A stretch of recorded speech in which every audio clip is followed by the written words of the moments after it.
তো আমাদের অনেকেরই বাজেট 15 থেকে 20,000 টাকা, তাই এই দামে একটা ভালো স্মার্টফোন কিনতে যাচ্ছেন অনেকেই, যেগুলো হবে গেমিং ফোন, ক্যামেরা ফোন, আবার অলরাউন্ড পারফরমেন্সও দিবে এই ফোনগুলো, আবার ব্যাটারি ব্যাকআপও ভালো দিবে। তো আপনার বাজেট যদি 15 থেকে 20,000 টাকা হয়ে থাকে তাহলে আজকের ভিডিও সম্পূর্ণ দেখতে থাকুন। তো আজকের ভিডিওটিতে আমি 5টি স্মার্টফোন দেখাবো যেগুলোর দাম 15 থেকে 20,000 টাকা। তো এই ফোনগুলো একটি হতে আরেকটি আরও বেশি ভালো। তো আপনার চাহিদা অনুসারে এই ফোনগুলো যে কোনো একটি আপনি নিতে পারবেন এই বাজেট অনুযায়ী। তো আর কথা বাড়াচ্ছি না, চলুন তাহলে ভিডিওটিতে একটা লাইক আর চ্যানেলটি সাবস্ক্রাইব করে আজকের ভিডিও শুরু করা যাক। তো আমাদের লিস্টে 5 নম্বর পজিশনে যে ফোনটি রয়েছে তার নাম হচ্ছে Motorola Moto G34 5G। তো এই ফোনটি কিন্তু অনেক দারুণ স্পেসিফিকেশন অফার করছে। আপনার বাজেট যদি 17 থেকে 18,000 টাকা হয়ে থাকে তাহলে কিন্তু আপনার জন্য এই ফোনটা বেস্ট হবে। প্রথমে এই ফোনটিতে আপনার ডিসপ্লে হিসেবে পেয়ে যাচ্ছেন 6.5 ইঞ্চির HD+ রেজুলেশনের IPS LCD ডিসপ্লে, আর এই ডিসপ্লেতে কিন্তু 120 হার্জ রিফ্রেশ রেট রয়েছে। HD+ রেজুলেশনের বদলে যদি ফুল HD+ রেজুলেশন দিত তাহলে কিন্তু ভালো একটা ব্যাপার হতো। তবে এই ফোনটিতে কিন্তু 120 হার্জের রিফ্রেশ রেট রয়েছে, যার কারণে এই ফোনটি হতে ভালো মানের মাল্টিটাস্কিং পারফরমেন্স অনেক ভালো করতে পারবেন। তো এরপর ক্যামেরার কথা বলতে গেলে এই ফোনটির পিছনে পাচ্ছেন 50 মেগাপিক্সেলের মেইন সেন্সর, যাতে কিন্তু এই বাজেট অনুযায়ী মোটামুটি ভালো মানের ফটোগ্রাফি করতে পারবেন। তো এই ফোনটিতে কিন্তু আপনারা চাইলে LMC বা Gcam ইউজ করতে পারবেন। আর এই ফোনটিতে সেলফি ক্যামেরা হিসেবে পেয়ে যাচ্ছেন 16 মেগাপিক্সেলের। তো এই ফোনটিতে বাজেট অনুযায়ী মোটামুটি মানে আপনারা সেলফিও তুলতে পারবেন ভালো মানের। তো এই ফোনটির শক্তিশালী দিক হচ্ছে এই ফোনটির পারফরমেন্স সেক্টর। তো এই ফোনটিতে আপনার চিপসেট হিসেবে ব্যবহার করা হয়েছে স্ন্যাপড্রাগন 695, এটা একটি 5G প্রসেসর। তো এই ফোনটিতে কিন্তু এই বাজেট অনুযায়ী মোটামুটি ভালো মানের গেমিং পারফরমেন্স পেয়ে যাবেন। যদি বলা হয় এই ফোনটিতে কিন্তু এই বাজেটে সবথেকে ভালো মানের গেমিং করতে পারবেন। এই ফোনটিতে রয়েছে 8GB র্যাম, 128GB রোম। তো যাদের হচ্ছে ডিসপ্লে বা ক্যামেরা অ্যাভারেজ হলেই হবে কিন্তু ভালো মানের পারফরমেন্স লাগবে, গেমিং করতে চান, তাদের জন্য কিন্তু এই ফোনটা বেস্ট হবে। তো এই ফোনটিতে হতে কিন্তু আপনার ভালো মানের মাল্টিটাস্কিং পারফরমেন্সও পেয়ে যাবেন। 120 হার্জ রিফ্রেশ রেট থাকার কারণে অনেক স্মুথলি মাল্টিটাস্কিং করতে পারবেন। আর ব্যাটারির কথা বলতে গেলে এই ফোনটিতে ব্যাটারি হিসেবে পেয়ে যাচ্ছেন 5000 mAh এর বিগ ব্যাটারি। তো এই ফোনটির সাথে রয়েছে 18 ওয়াটের ফাস্ট চার্জার। তো 4 নম্বর পজিশনে যে ফোনটি আছে তার নাম হচ্ছে Redmi 11 Prime। তো যাদের বাজেট 15,000 টাকা আর বাড়াইতেই পারবেন না তাদের জন্য কিন্তু এই ফোনটা বেস্ট হবে।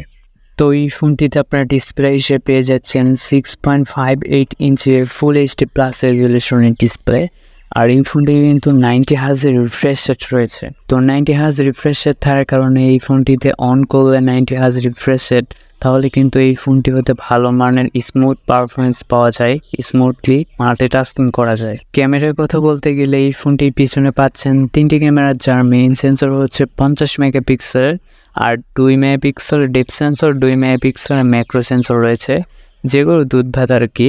50 মেগাপিক্সেলে ভালো কাজ করে। তো এই ফোনটি হতে কিন্তু আপনার এই বাজেট অনুযায়ী মোটামুটি মানের ফটোগ্রাফি করতে পারবেন। তবে এই ফোনটি কিন্তু একটা গেমিং ফোন। এই ফোনটিতে চিপসেট হিসেবে ব্যবহার করা হয়েছে MediaTek Helio G99 এর মতো শক্তিশালী প্রসেসর। এই ফোনটি কিন্তু 2টি ভেরিয়েন্টে রয়েছে, 464 আর 6128। তো 464 ভেরিয়েন্টের দাম কিন্তু 12,000 টাকা, আবার 6128 ভেরিয়েন্টের দাম হচ্ছে 15,000 টাকা। তো এই ফোনটি 6128 ভেরিয়েন্টটি যদি আপনি নেন এই বাজেট অনুযায়ী মোটামুটি ভালো মানের গেমিং করতে পারবেন। তো MediaTek Helio G99 কিন্তু 30,000 টাকা দিয়েও অনেক ফোন কোম্পানি ফোন লঞ্চ করে থাকে, সেই হিসেবে Redmi 15,000 টাকায় দিয়েছে, এটা একটা ভালো ব্যাপার বলতে হবে। তো এই ফোনটিতে ব্যাটারি হিসেবে ব্যবহার করা হয়েছে 5000 mAh এর বিগ ব্যাটারি, আর সাথে দেওয়া হয়েছে 22.5 ওয়াটের ফাস্ট চার্জার, যদিও এই ফোনটি 18 ওয়াটে চার্জ করে। তো এই ফোনটিতে চার্জ হতে কিন্তু খুব একটা বেশি সময় লাগে না, 1 ঘন্টার একটু বেশি সময় হলে এই ফোনটি ফুল চার্জ হয়ে যায়। তো যাদের বাজেট 15,000 টাকা তার জন্য কিন্তু এই ফোনটা বেস্ট হতে পারে। তো আমাদের লিস্টে 3 নম্বর পজিশনে যে ফোনটি রয়েছে তার নাম হচ্ছে Infinix Hot 4G Pro। তো এই ফোনটিতে আপনি ডিসপ্লে হিসেবে পেয়ে যাচ্ছেন 6.78 ইঞ্চির ফুল HD+ রেজুলেশনের ডিসপ্লে, আর এতে কিন্তু 5 হোল ডিসপ্লে রয়েছে। আর এই ফোনটিতে কিন্তু 120 হার্জের রিফ্রেশ রেট রয়েছে। তো এই ফোনটি ক্যামেরার কথা বলতে গেলে এই ফোনটি ক্যামেরা হিসেবে পেয়ে যাচ্ছেন পিছনে 108 মেগাপিক্সেলের ক্যামেরা, যা দিয়ে বাজেট অনুযায়ী মোটামুটি ভালো মানেরই ফটোগ্রাফি করতে পারবেন। আর এই ফোনটিতে কিন্তু মিডিয়াটেক হিলো G99 এর মতো শক্তিশালী প্রসেসর এটাতেও রয়েছে, যার কারণে এই ফোনটি হতে মোটামুটি ভালো মানের গেমিং পারফরমেন্স পেয়ে যাবেন এবং 120 Hz রিফ্রেশে থাকার কারণে কিন্তু ডিসপ্লে হতে মোটামুটি স্মুথ পারফরমেন্স এবং ল্যাগ ফ্রি ইউজ করতে পারবেন এবং মাল্টিটাস্কিং করে অনেক মজা পাবেন। ফোনটিতে রয়েছে 8GB র্যাম, 128GB রম। অপারেটিং সিস্টেম হিসেবে রয়েছে অ্যান্ড্রয়েড 13, XOS 13.5। ফোনটির দামের কথা বলতে গেলে এই ফোনটি কিন্তু বাংলাদেশের বাজারে 19,999 টাকায় পেয়ে যাবেন।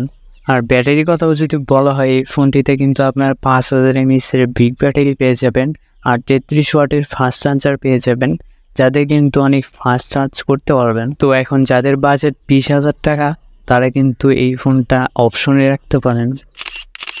তো আমাদের লিস্টে 2 নম্বর পজিশন যে ফোনটি রয়েছে তার নাম হচ্ছে স্যামসাং গ্যালাক্সি A15 5G। তো এই ফোনটি 6128 ভেরিয়েন্টটি আপনার বাংলাদেশে আনঅফিসিয়ালি পেয়ে যাবেন 19,500 টাকায়, অর্থাৎ 20,000 টাকার আশেপাশে। তো 20,000 টাকার আশেপাশে কিন্তু এই ফোনটা অনেক ভালো কিছুই অফার করছে।